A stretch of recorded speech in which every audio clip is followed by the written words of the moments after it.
Hello everyone, இன்னைக்கு last day of நான் கோழி குஞ்சு வளர்க்க போகிறேன். நம்ம பசங்கெல்லாம் சாப்பிட்டு முடிச்ச உடனே கோழி மார்க்கெட்டில் கடை போடுறதுக்கு ஏற்ற மாதிரி எல்லாரையும் கூண்டில் லோட் பண்ண ஆரம்பிச்சாச்சு. கடை போடுற அளவுக்கு உங்ககிட்ட எத்தனை கூண்டு இருக்குன்னு கேட்டிங்கன்னா, நம்ம லவ் பேர்ட்ஸ் குட்டி ரியோ எல்லாரையும் வச்சிருந்த கூண்டு எல்லாத்தையும் ஃப்ரீ பண்ணிட்டு அவங்க எல்லாரையும் தூக்கி இந்த மாதிரி ஒரே ரூமில் போட்டு லாக் பண்ணியாச்சு. தனித்தனி கூண்டில் இருந்தவங்கள இந்த மாதிரி பெரிய ரூமில் போட்டோன்னே என்ன பண்ணுறதுன்னு தெரியாமல் எல்லாரும் முழிச்சிட்டு இருக்காங்க. நம்ம லவ் பேர்ட்ஸ் எல்லாத்தையும் காலனி செட்டப்பில் போட்டால் எப்படி இருக்கும்? சரி, நம்ம கதைக்கு வருவோம்.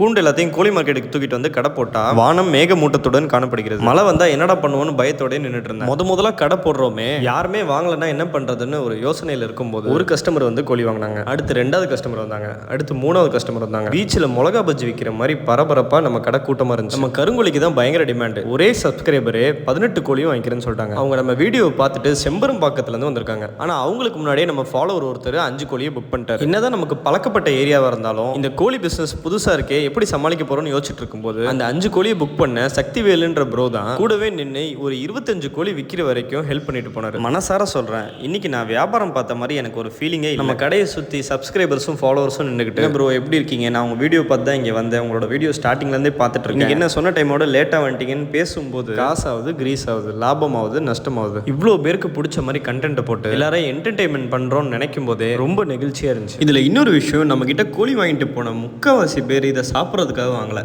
நான் வீட்டில் வச்சு வளர்க்க போகிறோம் ப்ரோன்னு சொல்லியே வாங்கிட்டு போனாங்க. அது மட்டும் இல்லாமல் நம்ம கோழி மார்க்கெட்டில் கடை போடுறதுக்கு இத்தனை கூண்டையும் வீட்டில் இருந்து கோழி மார்க்கெட்டுக்கும் கோழி மார்க்கெட்லேருந்து வீட்டு நம்ம தம்பி ராஜான்னு ஒருத்தர் தான் தூக்கிட்டு வந்தார். அவர் மட்டும் இல்லைனா இன்னைக்கு இந்த கடையை கண்டிப்பாக போட்டிருக்க முடியாது. சரி, இந்த சீரீஸில் லாபமா நஷ்டமானு கேட்டிங்கன்னா எனக்கு பயங்கர லாபம். அந்த லாபமே நீங்கள் தான். இந்த கோழி வளர்க்குற பயணத்தில் ஆரம்பத்தில் இருந்து நம்ம சேனலுக்கு சப்ஸ்கிரைப் பண்ணியும் கமெண்ட்ஸில் புது புது ஐடியா கொடுத்தோம் சப்போர்ட்டிவாக இருந்த எல்லா நண்பர்களுமே எனக்கு கிடைச்ச லாபம். ஆனால் பண விஷயத்தில் கணக்கு வழக்கு பார்த்து லாபமா நஷ்டமானு சொல்லணும்னு சொன்னீங்க, அது நாளைக்கு தான் சொல்ல முடியும்.